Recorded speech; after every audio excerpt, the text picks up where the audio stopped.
Ahí sí. Buenos días a todas y a todos, espero que estén bien. Esta mañana de día martes, voy a poner mi teléfono aquí en silencio. Hoy día entonces vamos a continuar con la materia que veníamos revisando de la clase pasada. Recuerden entonces que la clase pasada lo que hicimos fue revisar el concepto de derecho del trabajo como disciplina jurídica, dando cuenta de algunas de las particularidades, ¿no es cierto?, que podíamos encontrar para poder entender mejor qué es lo que vamos a estudiar, cuáles son las peculiaridades de esta disciplina, para así, a su vez, ¿no es cierto?, poder entender cómo vamos a resolver problemas y cómo funcionan las instituciones dentro del derecho del trabajo, ¿ya? Y en ese sentido, entonces, revisamos un poquito el concepto, fuimos viendo también cuáles eran las características de esta disciplina jurídica para poder ir ya delineando bien qué es lo que vamos a estudiar, qué es lo que no vamos a estudiar y qué es lo que está considerado, ¿no es cierto?, dentro del ámbito de protección. Yo no sé si hay alguna duda con lo que vimos en la clase pasada. ¿Todo claro? Yo asumo que si no me dicen nada está todo claro, así que sigo adelante si no me hacen ninguna observación. Ya recuerden que si tienen dudas, me las pueden preguntar en clase o nos coordinamos también respecto al horario de clase y al horario de atención. ¿Ya? Yo en general no tengo problema en juntarme en cualquier momento que tenga disponible, pero para efectos del curso vamos a dejar como horario de atención los martes a las 12, de 12 a 1, ¿ya? Entonces en ese horario, si alguien necesita ponerse en contacto, conversar conmigo por algún tema, me escribe previamente para que coordinemos, ¿no es cierto? Y nos juntemos por Zoom o si tiene alguna consulta en particular que quiera responder por correo, lo que sea, ¿ya? Pero vamos a dejar como ese horario formal para atención de alumnos, sin perjuicio que insisto que si tienen alguna duda otro día de la semana y no tengo problema en que lo podamos conversar ya sea por correo o que nos juntemos por Zoom, ¿ya? Dicho eso entonces, y viendo que no pareciera que no hay preguntas respecto de la materia de la clase pasada, vamos a continuar entonces y lo que hoy día vamos a revisar es un poco la evolución histórica y el nacimiento del derecho del trabajo, al revés, el nacimiento del derecho del trabajo y su evolución histórica. Eh, a propósito, ¿no es cierto?, de estas características, de estas particularidades que tiene este derecho, para, ¿no es cierto?, poder entender mejor cómo... Profe, disculpe, no está grabando. No, no estoy grabando, voy a empezar a grabar ahora, porque como estamos solamente repasando, pero voy a empezar a grabar ahora, ¿ya? Gracias, Sigrid. Ahí sí, voy a empezar a grabar. Entonces, en el fondo, la idea de lo que vamos a ver hoy día es el nacimiento del derecho al trabajo y la evolución histórica que este ha tenido, precisamente para poder entender cómo se configura, cuáles son sus peculiaridades y poder entender también cómo van afectando estos cambios, estas transformaciones de las que hablábamos en la semana pasada, en la regulación que tiene que tener en un momento determinado el derecho al trabajo, ¿ya? Y en ese sentido, entonces, yo les había dejado un texto para que lo pudieran revisar, no para que se lo aprendieran de memoria, sino que para que lo tuvieran a la vista y poder, ¿no es cierto?, entender un poquito mejor de qué se trata, ¿no es cierto?, y cómo ha ido evolucionando este derecho, ¿ya? Y en ese sentido, para los que leyeron el texto, recordarán, y una de las primeras ideas que creo que es muy relevante tener en cuenta para que podamos ir despejando cosas, es que nosotros la semana pasada decíamos que el derecho al trabajo era una disciplina relativamente nueva, y de hecho fijábamos como punto de partida de su regulación el fenómeno o el proceso de la revolución industrial, que sabíamos, ¿no es cierto?, y lo comentábamos, que lo podíamos fijar en el tiempo a finales del siglo XIX, principio del siglo XX, ¿no es cierto?, 1800, principio de 1900. Por lo tanto, en esos términos nosotros decíamos, esta es una disciplina jurídica relativamente nueva, comparada con otras disciplinas jurídicas que tienen, ¿no es cierto?, mucha más historia en ese sentido. Sin embargo, lo primero que tenemos que ir despejando, y por eso es que me parece interesante el texto que tenían que leer, es que una cosa es lo que nosotros vamos a entender por derecho al trabajo y esa regulación en particular, que efectivamente es relativamente nueva, y otra cosa es el trabajo propiamente tal y cómo este ha sido regulado a lo largo de la historia.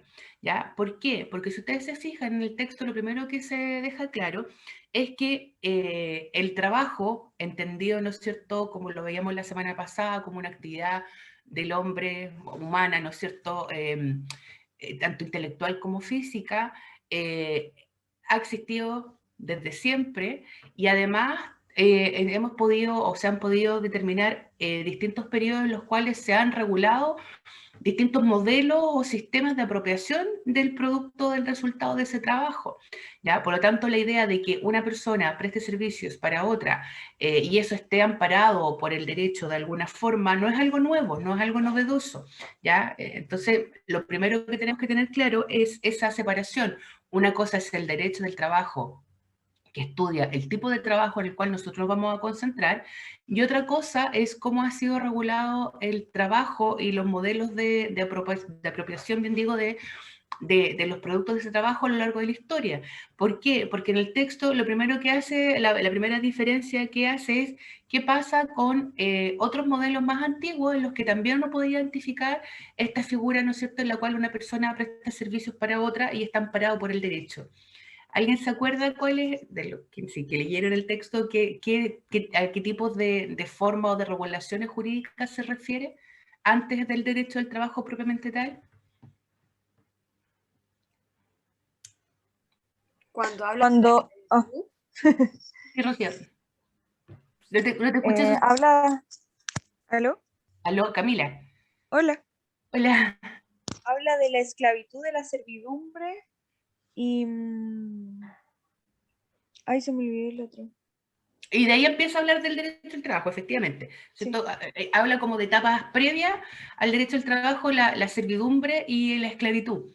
¿Ya? Que efectivamente, si uno lo mira desde esa perspectiva, ¿no es cierto? Claro, tienen esta particularidad que consiste en que una persona trabaja para otra o realiza funciones o prestaciones para otra persona y que están parados de alguna manera por el derecho. Uno puede estar obviamente en desacuerdo y obviamente con la mirada del tiempo uno dice, claro, la esclavitud no era ningún sistema de derechos y obligaciones, pero era un sistema en el cual estaba regulado por el derecho, ¿no es cierto?, que cosificaba, ¿no es cierto?, a la figura del esclavo, y también, ¿no es cierto?, fue evolucionando en la historia, y eso seguramente algo deben haber visto en Historia del Derecho, seguramente. Pero esa, ¿no es cierto?, si ustedes se fijan, el trabajo siempre existió, ¿ya? Y existían entonces estos modelos que desde el derecho amparaban o regulaban esta figura, bien o mal, con la peculiaridad y con las críticas que uno puede hacer desde esta vereda, ¿no es cierto?, pero existía, no era algo nuevo. Luego, ¿no es cierto?, la época de la servidumbre, que efectivamente tiene un poquito más, ¿no es cierto?, es parecida a la anterior. ¿Por qué? Porque ¿alguien se acuerda en qué consistía esta etapa de la servidumbre? ¿Cuáles eran las características que tenía?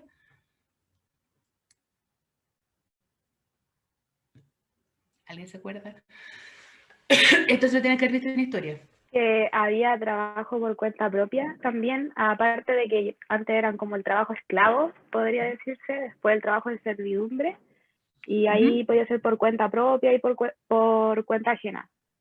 Ya, ¿y qué caracterizaba la servidumbre propiamente tal? Acá Javiera está comentando, ¿cierto?, que se podían beneficiar ellos mismos, efectivamente, ¿no es cierto?, que era un trabajo como medio, una especie, ¿no es cierto?, media híbrida de por cuenta propia, por cuenta ajena, porque efectivamente durante este periodo las personas estaban adscritas, ya sea, o dependían, ¿no es cierto?, ya fuera o de la tierra donde vivían, o del dueño de la tierra, y por eso, ¿no es cierto?, se hablaba de servidumbre, eran siervos, ¿no es cierto?, estaban ahí y sus familias, ¿no es cierto?, tenían que quedarse ahí desarrollando distintas actividades y efectivamente, ¿no es cierto?, realizar un trabajo de forma mucho más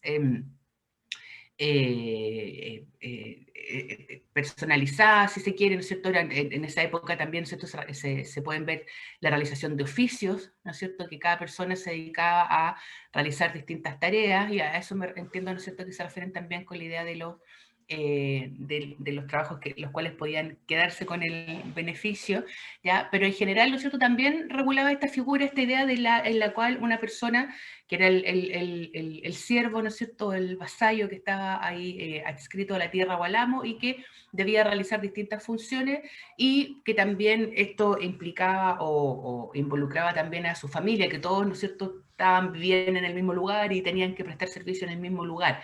¿Ya? Por lo tanto, si ustedes se fijan, eso también es una forma de trabajo que, de nuevo, uno puede decir, está bien, está mal, se acomodaba claramente, ¿no es cierto?, a los tiempos, pero no es que no existiera ningún tipo de regulación o que el trabajo, como lo conocemos nosotros, haya aparecido un día para el otro, ¿ya? Entonces, ¿qué es lo que quiero que quede claro con estas primeras ideas y para irlas asociando también con el texto? Que lo primero que nosotros tenemos que distinguir es entre el derecho del trabajo, que regula el trabajo que a nosotros nos interesa para estos efectos, que efectivamente es una disciplina relativamente nueva y que vamos a ver ahora cómo funciona, ¿no es cierto?, y cómo aparece. Y otra cosa es hablar del trabajo o de las formas de regulación del trabajo en general, porque esas siempre han existido y podemos, ¿no es cierto?, identificar estas dos fórmulas que son bastante antiguas y que, ¿no es cierto?, se identifican claramente en la historia y que por lo tanto no es correcto afirmar que el trabajo simplemente aparece de un día para otro o que nunca había existido previo a la regulación del derecho al trabajo o previo a la revolución industrial, ¿ya? Perdón. Entonces, esa es una primera distinción que tenemos que tener clara. ¿Ya? Una cosa es el trabajo como actividad humana que había existido desde siempre, e incluso modelos de regulación de la fórmula a través de la cual se realiza el trabajo que también habían existido a lo largo de la historia, por ejemplo, a través de las figuras o de las instituciones de la esclavitud y luego de la servidumbre, que también, ¿no es cierto?, van acorde con la evolución histórica. Y otra cosa distinta es hablar del derecho del trabajo que nosotros vamos a estudiar como disciplina jurídica nueva que se preocupa de un tipo de trabajo en particular, ¿ya? Y ahí entonces es donde nosotros cambiamos un poco el chip y decimos, no, mira, nosotros vamos a hablar de este tipo de trabajo que tiene estas particularidades y que en razón de ello, ¿no es cierto?, existe el derecho del trabajo para regular este tipo de trabajo en particular, ¿ya? Entonces, la pregunta va a ser, bueno, entonces, ¿de qué trabajo estamos hablando y cuándo se produce ese antes y después en la historia? ¿Ya? Y de dónde, ¿no es cierto?, podemos identificar por qué cambia, ¿no es cierto?, el paradigma a través del cual se mira, se observa, se regula este tipo de trabajo y qué es lo que cambia en el fondo, por qué las etapas ahí son diferentes y nosotros hacemos un antes y un después. ¿Ya? Y en ese sentido, entonces, nosotros esto tenemos que vincularlo con la revolución industrial y los efectos que esta revolución tuvo en distintos ámbitos y cuál es el impacto que esto tiene en las relaciones de trabajo, ¿ya? Y ahí entonces nosotros ponemos una línea y decimos, mire, de aquí para adelante este es el trabajo que nos va a importar porque este trabajo es distinto al que se hacía antes, ¿ya? ¿Y qué es lo distinto? ¿Cuáles son sus características? ¿Por qué hacemos esta distinción? Y lo primero entonces que tenemos que ir despejando es, bueno, si lo asociamos con el proceso de revolución industrial, decimos, ¿no es cierto?, ese es el que marca el antes y el después del derecho al trabajo, la pregunta de rigor va a ser entonces, ¿qué fue la revolución industrial? ¿Alguien se acuerda de eso? ¿En qué consistió la revolución industrial? ¿O qué fue lo tan importante que ocurre durante este periodo? ¿Alguien se acuerda? Esto lo tienen que revisar en el colegio. Que se Ya, cambiaron todas las cosas por máquina. ya, por máquina, ¿no es cierto? También Sebastián aquí dice lo mismo, ¿no es cierto? Que el cambio que se dio es que se empiezan a crear o inventar máquinas diferentes, más modernas, que han creado, ¿cierto?, todo un impacto en la forma de producción, como bien dice Camila también, y esto, ¿no es cierto?, produce un impacto que tiene distintas como olas, ¿no es cierto?, como efecto dominó, que va cambiando todo el paradigma de cómo era hasta entonces la vida de las personas, ¿no es cierto?, la sociedad. Efectivamente, como dice Kiara, aquí también surge un nuevo grupo social, una nueva clase social, que vamos a ver, ¿no es cierto?, qué rol juega en este sentido. Entonces, acá estamos hablando de un proceso que siempre en los comentarios, ¿no es cierto?, uno dice, esto fue un proceso rápido, fue un proceso de mucho impacto porque fue, ¿no es cierto?, muy, muy rápido, pero ojo, que cuando hablamos, ¿no es cierto?, de proceso histórico, nosotros estamos pensando, claro, esto es rápido, pero no es que haya sido todo en una semana, estos son procesos más largos. ¿Y qué es lo que, cómo cambia, cómo se configura esto? Efectivamente, ¿no es cierto?, como también dice Sigrid, se acaba la figura de esta relación, ¿no es cierto?, del feudalismo en el que estábamos. Y para eso, ¿no es cierto?, pongámonos un poquito en el contexto. Pensemos que, terminando, ¿no es cierto?, la Edad Media, y después, ¿no es cierto?, viene toda la etapa intermedia de las revoluciones, ¿no es cierto?, las caídas de las monarquías absolutistas y todo ese periodo bien vertiginoso de la historia y que ustedes también, ¿no es cierto?, han visto y el impacto que esto ha tenido o que tuvo en la formación del derecho y los distintos tipos de gobierno, los distintos pensamientos, etcétera. ¿Ya? Y acá entonces la figura cambia, el paradigma cambia por una cuestión bien puntual, como decía, ¿no es cierto? Que acá, a propósito de una creación, un invento tecnológico, que es, ¿no es cierto?, la invención de la máquina de vapor, cambia todo el paradigma de cómo se realiza, o cómo se realiza, ya digo, los trabajos que hasta ese momento habían sido de carácter más bien manual. Por eso, ¿no es cierto?, nosotros lo asociamos con la caída de esta idea del feudalismo, de la caída de la relación feudal en la cual las personas realizaban oficios que eran más bien manuales, ¿no es cierto? En esa época también se identifica mucho la figura del artesano que realizaba, ¿no es cierto?, sus productos y que los intercambiaba o los vendía, o, ¿no es cierto?, el comercio se realizaba, pero también, ¿no es cierto?, era mucho más lento. Pensemos, ¿no es cierto?, que los medios de transporte aquí eran, ¿no es cierto?, a través de los barcos, los comercios que hacían, ¿no es cierto?, de Europa hacia el oriente, y por lo tanto el comercio, ¿no es cierto?, y la forma de producción era todo mucho más lento, más artesanal, más, ¿no es cierto?, manual, y esto cambia, ¿no es cierto?, ahí sí, de la noche a la mañana, cuando se crean las máquinas a vapor.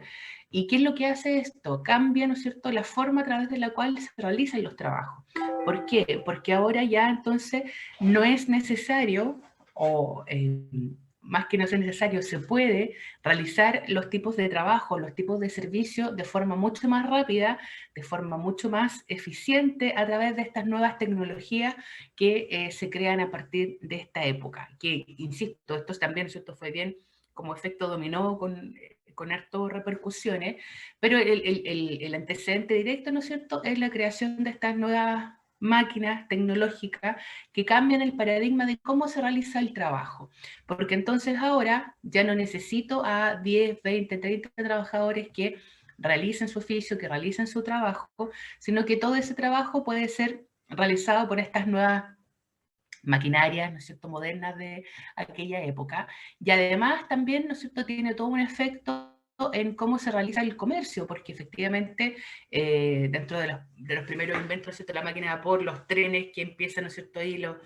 a andar mucho más rápido, y por lo tanto el comercio también se hace mucho más inmediato, ¿no es cierto?, se crean esta nueva figura, ¿no es cierto?, que antes no existía, que era la producción en serie en las fábricas, que tampoco existían en el contexto anterior, porque no era necesario, no se veía en este otro contexto. En cambio ahora, ¿no es cierto?, empiezan a aparecer las fábricas que fabrican bienes y servicios, ¿no es cierto?, de manera industrializada, de manera serial, en la cual entonces pueden realizar trabajo mucho más rápido, mucho más eficiente y necesitando menos mano de obra, ¿ya? Y esto es lo que produce un quiebre en todo sentido. Pensemos en el impacto que esto tiene en términos económicos, donde efectivamente, ¿no es cierto?, empieza a funcionar otra idea de cómo se deben relacionar las personas, el comercio, con cómo adquieren los bienes y servicios. Antes, ¿no es cierto?, probablemente funcionaba más con el trueque o con dinero, ¿no es cierto?, para cuestiones excepcionales, o como decían también por acá, ¿no es cierto?, autoabastecerse y crear, ¿no es cierto?, cosas para poder, ¿no es cierto?, ocuparlas las mismas personas. Y esto todo cambia a propósito entonces de esta nueva forma de producción. Y esto también entonces tiene efectos para otras, o efectos colaterales para otros sentidos. Por ejemplo, y acá también, ¿no es cierto?, Sigrid lo comenta, que viene toda esta idea de la migración de las personas de los campos hacia estas nuevas ciudades. Y acá fíjense el impacto que tiene esto, si uno lo analiza bien. Y dice, claro, la gente antes vivía en los campos apartada y ¿no es cierto?, vivía de lo que trabajara y ese era el paradigma que existía. Ahora el centro, los centros de producción se van a las ciudades, la gente ya no la necesitan en los campos, por lo tanto, ¿dónde se tienen que ir? A las ciudades donde están las fuentes de trabajo, donde está, ¿no es cierto?, realizándose el comercio. ¿Y qué es lo que pasa desde el punto de vista práctico? Que ciudades que no estaban preparadas para recibir masivamente esta nueva migración de personas que no vivían ahí, no estaban pensadas para vivir ahí, y que llegan a vivir a las ciudades, ¿no es cierto? Y efectivamente, como dice Sigrid acá, ¿no es cierto?, esto se ve y hay, ¿no es cierto?, toda la documentación al respecto, de que esto obviamente genera de inmediato el efecto de encontrar, ¿no es cierto?, malas condiciones de vida. ¿Por qué? Porque las ciudades no estaban preparadas para recibir a estas personas, ¿no es cierto?, que hay una migración en masa desde los campos a las ciudades, también, ¿no es cierto?, esta idea de esto mismo de la mejora de los medios de transporte que hace también, ¿no es cierto?, que la gente se pueda mover, y gente entonces que no pensaba o no tenía por dónde llegar a vivir a un lugar determinado, ahora sí lo podía hacer. Y esto entonces tenemos el cambio, ¿no es cierto?, todo el panorama de cómo se van desarrollando o se van vinculando las personas. Y ahí entonces, efectivamente, Sigrid lo dice acá, ¿no es cierto?, aparece la cuestión social. ¿Y qué era la cuestión social? ¿Alguien se acuerda? Que también, ¿no es cierto?, aquí Camila lo señala, ¿no es cierto?, empiezan la calidad de vida era absolutamente nefasta y todos los problemas que esto traía consigo. ¿Y qué sería la cuestión social para estos efectos? ¿Alguien se acuerda?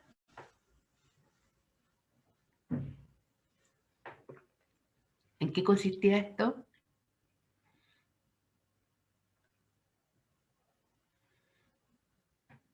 Un conjunto de problemas, ya. Ustedes todos ven el chat, ¿no es cierto? El chat está habilitado para que todos lo puedan leer, ¿no es cierto? Sí, profe, se ve. Gracias. Sería como un conjunto, como dice la compañera, de problemas, pero más sociales, o sea, de la mano de obra. Se empieza a cuestionar y a discutir sobre los derechos en los que trabaja la gente.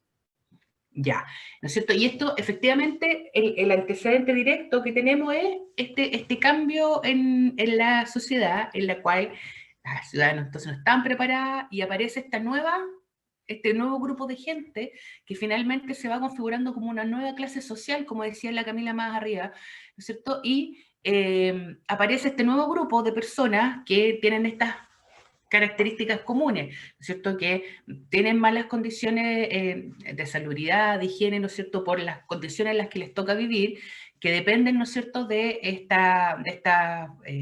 trabajo que les puedan dar estas nuevas formas de producción que son las fábricas. No es que vengan con sus riquezas, ¿no es cierto?, desde el campo acá, sino que acá llegan a precisamente buscar, ¿no es cierto?, cómo ganarse la vida, y, ¿no es cierto?, tienen en común que forman, ¿no es cierto?, esta nueva clase de trabajadores en estas condiciones, en este tipo de trabajo, en el cual, ¿no es cierto?, la fábrica, quienes tienen, ¿no es cierto?, los medios de producción, también es una clase identificada.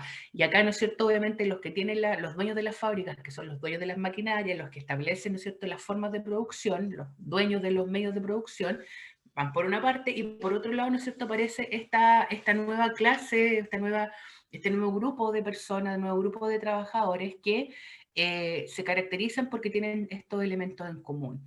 ¿Ya? Y ahí entonces donde aparece este término que está tan asociado con la idea de la revolución industrial, que es el de la cuestión social, y decir, a ver, cómo a partir de una cuestión que uno podría decir no tenía nada que ver, se fueron desencadenando estos hechos, y cómo a partir, ¿no es cierto?, de algo que era positivo, por cierto, ¿no es cierto?, este avance tecnológico de pasar de la mano de obra a la producción en serie, ¿no es cierto?, y todos los beneficios que esto pueda tener, repercuten, ¿no es cierto?, en estos problemas que ya van más allá de las personas, ¿no es cierto?, de si tienen trabajo o no tienen trabajo, sino que afectan su calidad de vida, la de su familia, también, ¿no es cierto?, esto desencadena otros problemas de salubridad, no solamente para esas personas, sino que para todas las ciudades, ¿no es cierto?, y empiezan a tener que poner atención aquí qué es lo que está pasando y cómo solucionar este problema, ¿ya?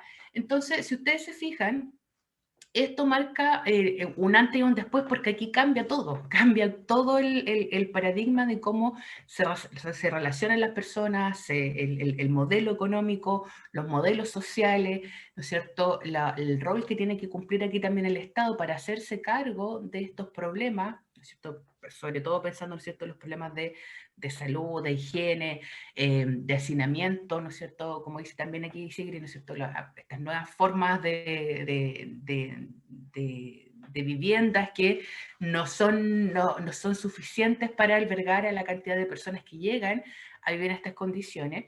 Entonces, esto tiene toda una serie de efectos que van a cambiar básicamente, ¿no es cierto?, cómo se relacionan las personas y cambia drásticamente el tipo de trabajo, ¿ya? ¿Y por qué entonces nosotros fijamos y decimos el derecho al trabajo, esta es la figura que nos interesa en lo que pasa de aquí para adelante?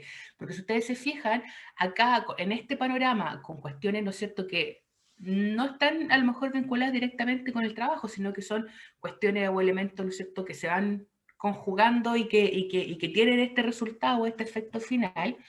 Pero acá lo que podemos ver, ¿no es cierto?, es que aparece una nueva clase de trabajadores, un nuevo tipo de trabajo que antes no existía y que el derecho no había regulado, porque este tipo de trabajo en el cual las personas libremente, ¿no es cierto?, iban a trabajar a estas nuevas fábricas, eso no estaba regulado por ningún derecho, ¿no es cierto?, hasta ese momento. Y por eso es que nosotros ponemos este evento histórico como el antes y el después, porque aquí, ¿no es cierto?, aparece un nuevo trabajo, aparece una nueva clase de trabajadores, una nueva clase de empleadores, si se quiere, ¿no es cierto?, y no había ninguna regulación en particular sobre este fenómeno, ¿no es cierto?, en el sentido que cambia todo el paradigma, ¿ya? Y que por lo tanto, aquí es donde, ¿no es cierto?, tiene que aparecer esta nueva regulación para regular o conocer esta nueva figura que antes no existía, ¿ya? Entonces, volviendo un poquito a la idea que hablábamos al principio, ¿ya? Distinguir, ¿no es cierto?, que el trabajo siempre ha existido, el trabajo siempre ha sido regulado de alguna forma por el derecho, pero el derecho del trabajo propiamente tal, que es lo que nosotros vamos a estudiar, es el que nace a partir de la revolución industrial por estos factores, ¿ya? Por estos elementos, por decir, ¿no es cierto?, acá, que cambia el paradigma, aparece un nuevo tipo de trabajo que no estaba regulado y que por lo tanto, ¿no es cierto?, ahí es donde hace necesaria la intervención estatal, ¿ya? ¿Se va entendiendo hasta ahí cuáles son los factores para poder entender por qué aquí, ¿no es cierto?, se hace necesaria una nueva intervención, una nueva regulación? Por todos los efectos que estamos conversando, ¿no es cierto?, que ustedes comentan también, el chat, que tiene que ver más allá de un factor económico, esto es social, político, ¿no es cierto?, de vivienda, de políticas públicas, ¿no es cierto?, cambia todo el paradigma a propósito de un cambio tecnológico como fue el de las máquinas a vapor, ¿no es cierto?, que si bien fue un gran adelanto y qué bueno, ¿no es cierto?, que esto ocurrió en su momento, pero tiene todas estas repercusiones, ¿no es cierto?, y hace que se cree, que se desarrolle un nuevo tipo de trabajo con una nueva clase de trabajadores que hasta ese momento no existía, ¿ya? ¿Estamos bien hasta ahí? Ya. Entonces, ¿cuál es el problema? Entonces uno dice, ya, ok, pongamos el contexto. Básicamente, ¿no es cierto?, está todos estos problemas derivados de la cuestión social. Como les digo, ¿no es cierto?, esto no es de un día para otro, pero sí son procesos históricos más o menos rápidos, ¿ya? Y ¿cuál es la situación desde el punto de vista legal, desde el punto de vista de regulación, si se quiere? Y aquí, ¿no es cierto?, es donde es interesante asociarlo, vincularlo con lo que también señalaba en el texto de Nores del genoma laboral y cómo se va forjando, cómo se van juntando los pares, ¿no es cierto?, para crear este nuevo derecho, que es distinto, ¿no es cierto?, atendiendo al tipo de relación que está regulando. Y en ese sentido, entonces, la primera observación que hace Nores es decir, bueno, es que en esta figura, como no está regulada de forma particular, porque era nuevo, ¿no es cierto?, ¿cuál es la respuesta que da el derecho en este momento?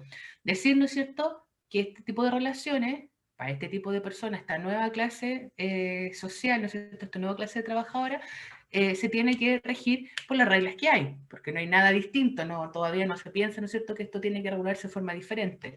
Entonces, ¿cuáles son las reglas que imperan ahí? Las reglas del derecho privado, ¿ya? Autonomía de la voluntad. Y ahí entonces donde Nores hace la primera conexión y dice, ¿no es cierto?, que el primer hito para la regulación es esta idea del par privado individual, ¿no es cierto?, que en el fondo acá, como el derecho no ha regulado todavía esta situación de forma diferente, la tiene que regular con las herramientas que tiene.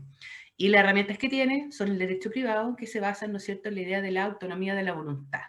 Entonces, ¿cuál es acá la solución? Decir, mire, usted trabajador de esta nueva clase de trabajadores que ha surgido a propósito de estos fenómenos económicos y tecnológicos, usted, ¿no es cierto?, si quiere trabajar en estas nuevas fábricas, ¿cierto?, en estos nuevos medios de producción, vaya, hágalo, y usted acuerde con el empleador, ¿cierto?, que para estos efectos va a ser el dueño de los medios de producción, y usted póngase de acuerdo, porque en el fondo acá no hay reglas especiales para regular esta situación que estamos observando, sino que solamente tenemos que aplicar las reglas que están.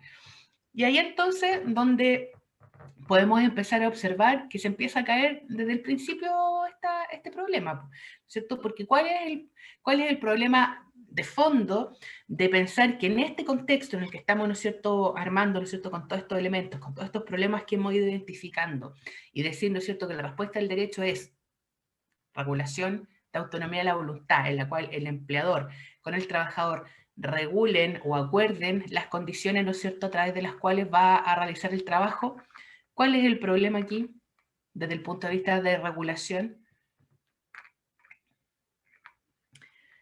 Ya, ¿no es cierto?, desigualdad, ¿no es cierto?, que esto también lo conversábamos, ¿no es cierto?, hay una relación desigual entre las partes. ¿Por qué? Porque acá por un lado tenemos, ¿no es cierto?, al dueño de los medios de producción, que estamos, ¿no es cierto?, en el momento de mayor algidez de este tema, ¿no es cierto?, y acá, ¿no es cierto?, todos están recién yéndose a las ciudades, y por lo tanto los dueños de los medios de producción son los que la llevan, ¿no es cierto?, tienen todas las herramientas, y ellos ven lo que quieren, ¿no es cierto?, ellos ponen las reglas. Y por otra parte, ¿no es cierto?, tenemos a estos trabajadores, esta nueva, ¿no es cierto?, clase de trabajadores, este nuevo grupo de trabajadores, que se van a la ciudad, se encuentran, ¿no es cierto?, con que todo el mundo pensó lo mismo, entonces necesitamos ingresos para poder sobrevivir en este contexto en que ya las condiciones son malas, por lo tanto tampoco nos podemos quebrar, ¿no es cierto?, tampoco nos podemos aquí ponernos ambiciosos con lo que vamos a poder conseguir. Entonces se configura esta relación desigual de la que hablábamos en la clase pasada, que nace desigual por estas razones, y acá, ojo, que no es que a propósito esto se haya hecho así, es una cosa que naturalmente se da producto de todos estos factores que estamos conversando, y por eso es que es importante entender como la película completa, ¿no es cierto? Y como dice acá Sebastián, acá la opción va a ser ¿cuál? Que el trabajador acepte o no acepte, pero claramente, ¿no es cierto?, los términos en los cuales se acepta esta nueva relación jurídica van a ser abusivos, por cierto, ¿no es cierto?, sobre todo frente, si uno lo ve con esa visión histórica, porque no había ninguna regulación, no había nada que impidiera al empleador a fijar esto. Entonces, claro, por ahí como dicen, ¿no es cierto?, que si quieren trabajar los niños, que trabajen, les pago menos, si quiero, ¿no es cierto?, que trabajen más horas y me aceptan, lo hacemos, ¿no es cierto? ¿Por qué? Porque en el fondo no hay ninguna regulación que limite esto. ¿Ya? Porque, de nuevo, acá lo que estamos pensando es que en este contexto no hay ninguna regulación particular que se haga cargo de este nuevo fenómeno y por lo tanto tenemos que arreglárnoslas con las reglas que hay. Y en ese contexto entonces, en el cual rige la autonomía de la voluntad, nada le impide al empleador que él fije las reglas. Entonces, si quiere pagar menos, pagará menos. Si, ¿no es cierto?, quiere, ¿no es cierto?, los típicos ejemplos que se dan acá, que en esta época, ¿no es cierto?, que empiezan a trabajar los niños y las mujeres con trabajos pesados, sin ninguna norma de seguridad, sin ninguna norma, ¿no es cierto?, con poca regulación respecto de los derechos mínimos, ¿no es cierto?, de descanso, con las remuneraciones, ¿no es cierto?, los salarios completamente hechos a la medida del dueño de la fábrica. ¿Por qué? De nuevo, porque son los dueños de los medios de producción y porque no hay ninguna limitación, no hay ninguna regulación que le diga, ojo, usted no puede hacer esto, porque estamos en este contexto donde todo, ¿no es cierto?, se vale bajo la autonomía de la voluntad y por lo tanto se parte de la base de que si el trabajador acepta esos términos es porque quiso aceptarlo.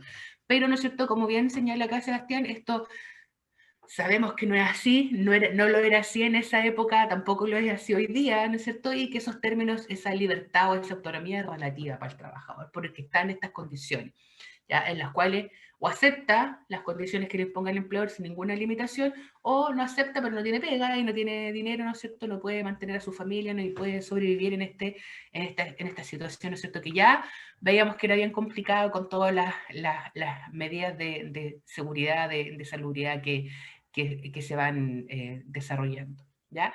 Entonces, fíjense, para ocupar la misma expresión que utiliza Nora, ¿no es cierto?, este caldo de cultivo, ¿no es cierto?, cómo se van juntando las cosas para que sea necesaria la intervención, ¿no es cierto?, estatal, ¿ya? Y ahí en ese sentido, entonces, Nores también dice, como el par individual privado no resulta, porque obviamente esta figura en la cual partamos de la base en que mande la autonomía de la voluntad, claramente no es efectiva, ¿no es cierto? O sea, no es efectiva para todos, para los dueños de la empresa, por cierto, era bastante provechoso. Entonces, ¿no es cierto?, una segunda idea o una segunda etapa es la del par público individual, en la cual el Estado debe empezar a regular algunas condiciones, algunas situaciones mínimas, pero ojo, y aquí también, ¿no es cierto?, pensando no solamente en las condiciones laborales o pensando, ¿no es cierto?, en este nuevo derecho al trabajo, sino que también producto de todos los otros elementos colaterales de los que hemos ido conversando, ¿no es cierto? Porque aquí hay temas de salubridad, hay temas, ¿no es cierto?, de protección de los niños, hay temas, ¿no es cierto?, de protección de las mujeres embarazadas, hay temas, ¿no es cierto?, de salud pública, de políticas públicas, que claro, el Estado tiene que empezar de a poquitito a tratar de regular, porque esto está, ¿no es cierto?, pasándose o sobredimensionándose, ¿no es cierto?, y por lo tanto algo hay que hacer, pero siempre partiendo de esta lógica, de esta idea de que, de que las partes son libres para poder pactar lo que estiman conveniente y, ¿no es cierto?, establecer algún límite por aquí y por allá para que no se exceda, ¿no es cierto?, y para que esto no afecte a otros dentro de la sociedad, sobre todo motivado, insisto, por cuestiones de salubridad, de higiene, de salud pública, ¿ya? Por lo tanto, ese era como el segundo elemento, que es el par público individual. ¿Y dónde entonces, o cómo empieza a cambiar este paradigma? ¿Dónde empieza entonces a cambiar esta idea y empezar, ¿no es cierto?, a darse cuenta de que esta cuestión de que esta nueva forma de trabajo, en estas nuevas condiciones, con todos estos elementos y con todos estos efectos secundarios que estamos revisando, no se puedan seguir regulando por la idea, ¿no es cierto?, del derecho privado, por la idea de la autonomía de voluntad, es decir, que esto no resulta en esos términos porque seguimos, ¿no es cierto?, pensando o entendiendo que las partes están en igualdad de condiciones, cuando en la realidad no lo están. Entonces, ¿dónde empieza a hacer como el clic ahí para decir, mire, esto aquí no está resultando y es necesario que el derecho o que el Estado, ¿no es cierto?, intervenga, que el derecho regule de una manera particular esta nueva situación que es distinta a lo que había antes y que no se puede equiparar a una relación común y corriente entre particulares, porque en esa sí hay autonomía de la voluntad y está claro, acá no lo hay tanto, ¿ya? ¿Cuándo empieza entonces a producirse ese cambio o ese, ¿no es cierto?, necesidad de empezar a regular esto de manera distinta? Cuando aparece dentro de ese contexto una figura también nueva que surge a propósito también de todos estos cambios, que es la organización de trabajadores, ¿ya? Y en ese contexto, entonces, la organización de trabajadores es la que le va dando identidad también al derecho del trabajo en cuanto a la forma de presionar para poder conseguir mejoras en la regulación que existía hasta ese momento, ¿ya? Es decir, pasar, como lo indica Nores en su texto, ¿no es cierto?, pasar de la idea de la regulación individual, que, ¿no es cierto?, se basaba en que las partes estaban en igualdad de condiciones y que ya vemos que no resultaba por todos los motivos que hemos estado explicando, y pasar de esa noción a la idea de colectividad, de decir, mire, acá si el trabajador trata de negociar de forma individual con el empleador ciertas condiciones, le va a ir mal, porque el derecho lo que le dice es que están en igualdad de condiciones y en realidad no lo están. Por lo tanto, vamos a quedar en lo mismo, ¿no es cierto? Como decía Sebastián, acá uno elige si trabaja o no trabaja, pero fuera de eso, más injerencia en los acuerdos, en la toma de decisiones no voy a tener.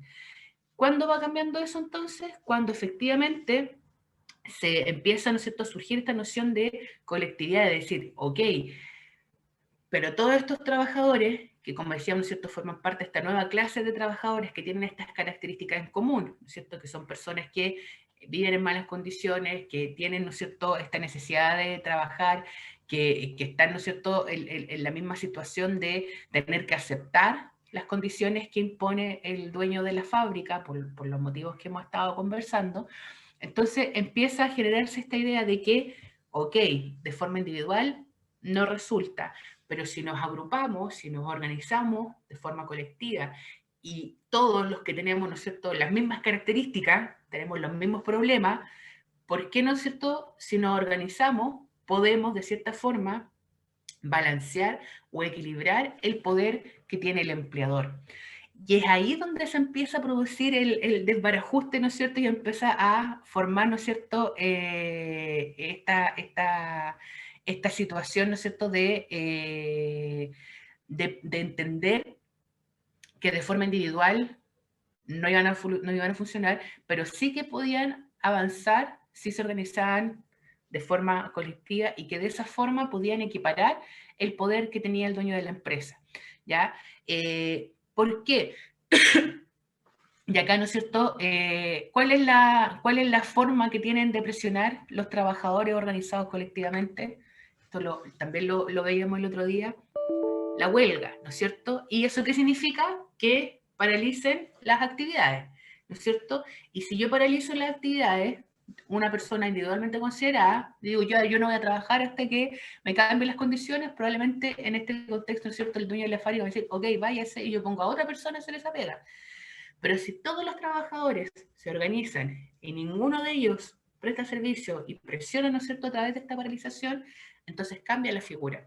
¿Por qué? Porque entonces ahora la fábrica no está produciendo, porque si nadie trabaja, la fábrica no produce, resulta que la fábrica tiene que cumplir con sus fechas, ¿no es cierto?, tiene que cumplir con su encargo, y ahí esto también va produciendo un efecto en cadena que es nocivo o no deseado al menos, no solamente para la fábrica en cuestión, para el dueño de la fábrica que está perdiendo, sino que también en un contexto más amplio, ¿no es cierto?, para el sistema económico de ese ordenamiento jurídico en particular, ¿ya?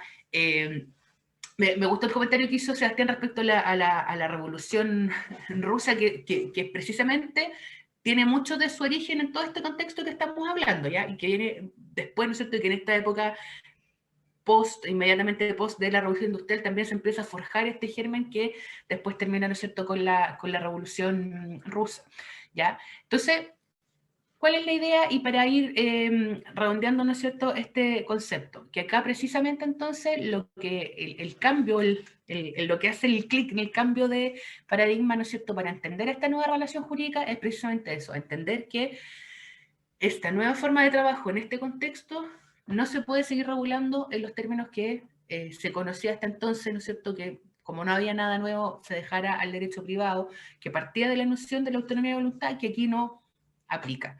Y que por lo tanto la idea, ¿no es cierto?, de que individualmente el trabajador pudiese conseguir mejoras en sus condiciones de trabajo, era en este contexto, ¿no es cierto?, básicamente imposible, porque, ¿no es cierto?, por todos los elementos que estamos conversando, pero que efectivamente cuando se logra crear este cambio o esta necesidad, ¿no es cierto?, y cuando cambia efectivamente la película para, o desde la perspectiva de los trabajadores, en el momento en que empiezan a tener conciencia de esta identidad colectiva y de que de forma colectiva sí pueden, ¿no es cierto?, de cierta manera equilibrar o balancear el poder con el dueño de la fábrica, que individualmente no lo tienen, pero que si lo hacen de forma colectiva, ahí recién pueden, ¿no es cierto?, alcanzar un nivel más o menos de igualdad. Vamos a ver, ¿no es cierto?, cómo es tomado esto por también los dueños de los medios de producción, pero, ¿no es cierto?, ya tenemos otro antecedente, decir, ok, esto tiene arreglo, pero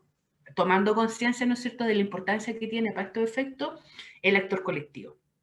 Ya, y el actor colectivo y el ejercicio de las funciones que este colectivo puede tener, ya, en este contexto contra o versus el empleador o el dueño de la fábrica, ¿ya? ¿Se va entendiendo hasta acá? ¿Va quedando más o menos claro? ¿Sí? Ya, gracias. Entonces vamos a hacer el break ahora, para no pasarme de los minutos. Yo aquí tengo en mi reloj 20 para las 11, entonces nos juntamos a las 11 nuevamente. Ya, voy a apagar aquí y voy a cortar la sesión para poder pasar el audio. Ya, así que nos vemos a las 11. Ya, nos vemos un ratito.